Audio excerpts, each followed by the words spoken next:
operates exactly like the real one. This model represents the USS Wampanoag, a famous U.S. Navy ship during the American Civil War. It was the fastest ship in the world and held that record for over 25 years before it was broke by the USS Columbia. Colin Ratliff is a conservator. He's been building this model a little at a time for 24 years. Thousands of man-hours go into replicating every detail on the ship. On this model, we can experiment with new modeling techniques, such as the copper plating, which has always been a problem in the museum community, where the copper plates would fall off after a time. The 5,000 minuscule copper plates Ratliff applied, one at a time, are expected to stay on for more than 100 years. Building, repairing, and preparing ship models for display are the mission of Ratliff and his colleagues Dana Wegner and Michael Condon.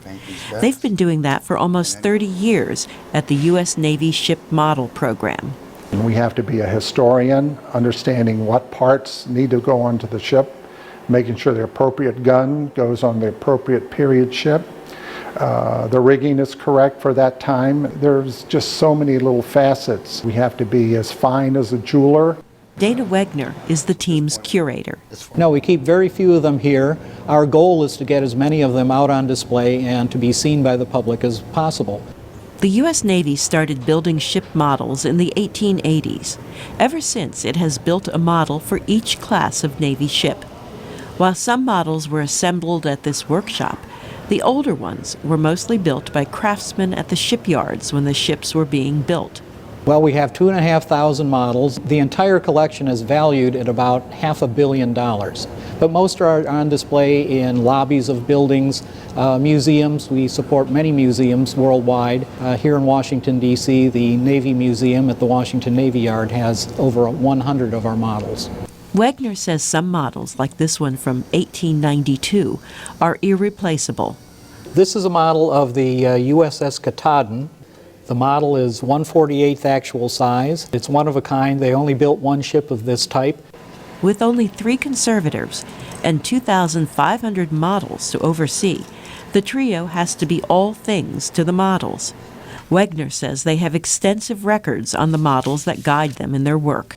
Some of our models, of course, have been around well over 100 years, and we can track when they were built, how much they cost, where they've been in their lifetime, and the repairs that have been done to them over the years.